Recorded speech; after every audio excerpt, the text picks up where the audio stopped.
Swami Vivekanand Subharti University is organizing Global Earth Day 2021. Just by this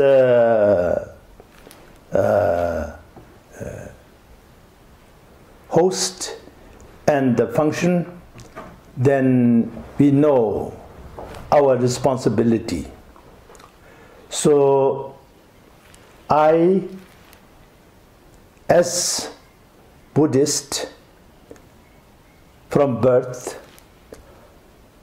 I can see what is the teaching of Buddha which make us efficient in this particular time, day and age. When chronic burden of individuals has to be solved by all kind of inferior means, such as drugs, alcohols, violence, etc. And also the predicaments that entire humanity goes through as a result of climate change and pandemic, which we have been seriously affected for past 1.5 year, around 1.5 year. Every single human being, every single sentient being on this earth are equally affected. So in this day and time, how to practice Lord Buddha's teaching? It is same thing. How it was practiced 2,500 years ago, I'm not being precise about the years, but around, and how to practice today, no difference. Why? Because every single sentient being, including me and you, none of them like to be suffering, and all of them like to be happy. That did not change. Therefore, practice of the Dharma, the teaching of the Buddha, is to alleviate every single sentient being from the suffering of samsara. And first of all, to reach nirvana, the peace. And finally, the ultimate enlightenment. Not by adding something from outside into them, but awakening their primordial essence, primordial potential which is within. It is always there. You can be Buddha, I can be Buddha, every single sentient being on this earth can be Buddha, because we all have the Buddha potential. But this has to be clarified, because Buddha potential means the ultimate potential of each and every one of us have no limitation. And therefore, you are perfect, I am perfect, everyone perfect, everything perfect, ultimately. Having said that, then relatively, I am not perfect. There's so many hundreds of millions, billions in this case, are not perfect, relatively. Therefore, ultimately we don't have to do anything, but relatively we have to do a lot. Now, get to the point. Today is the Global Earth Day. It actually started on 22nd of April 2017, but it became yearly thing few decades after. And so first time it was participated by 20 million people, but it was decade by decade event. But then, when it became yearly event, the first event was participated by 141 nations, and over 200 million people participated in it. Since that time, every year, the participations increased.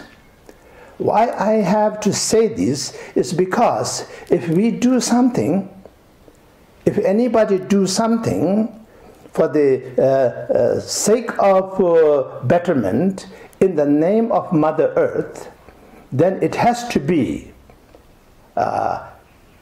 appreciated and understood and relevant to maximum human beings. Otherwise, it will be not that effective, practically effective. Of course, intention can be good, but result have to be there. Now, when it comes to result, okay, as per human population is concerned, it took 2 million years for the human beings on this earth to reach to 1 billion population. That was year 1800. Since then, the rapid growth of population is one example. In year 1901, that is barely 120 years back, human population was 1.65 billion. And then from there, in 100 years, which is 2001, it reached 6.36 billion.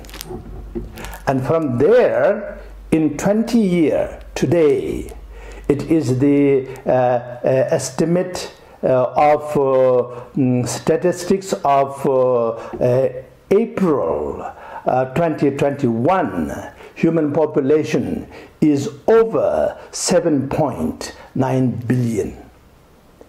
And then it is further predicted by competent scientific organizations that by year 2050, barely 29 years from now, it will reach 9.9 billion. So why I have to say all of these things is because our Mother Earth, which we are celebrating today, it is mother indeed. It gives us shelter, it gives us food, it gives us drink, it gives us all the possibilities for physical and mental well-being.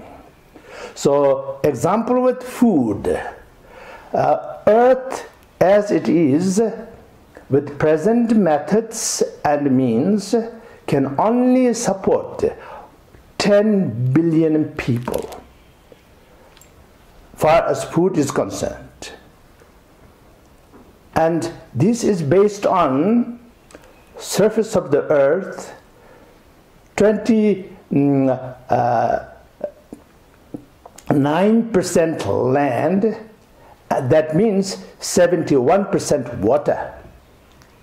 Now, for physical and mental well-being, not in a spiritual sense, but in a very basic worldly sense, we need living space, we need food, and we need water, a drink.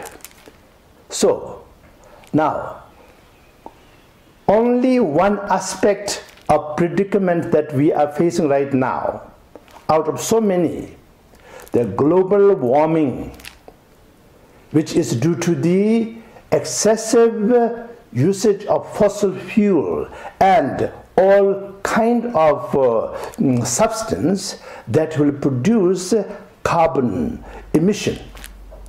As a result of that, then we are facing so much change in the weather, and also many other things, including disease. Now, where does the water come from? Where does the food come from? We grow food on the land, and it is nurtured by the water. And we eat, but not only that, we have to drink. So, human body is a huge percentage water.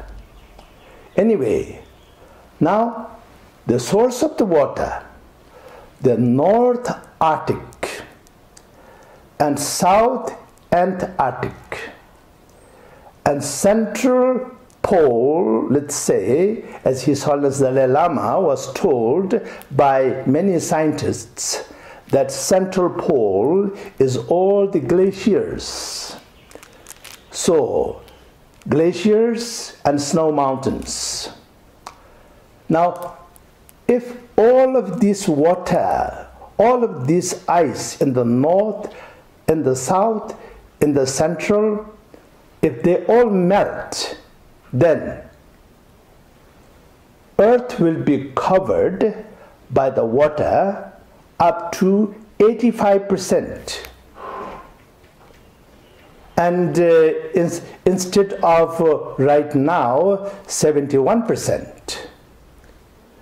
Then that means it leaves only 15% of the land for growing food instead of 29%. If the population increases beyond 10 billion and the land is shrinking and only 15% left instead of 29%, and not only that, that 85% water coverage, that water is not drinkable. It is salt water, because this pure, precious water, nectar, amrit, from the Himalayas and Alps and Saskatchewans and so many glaciers around the world, as well as Arctic and Antarctica.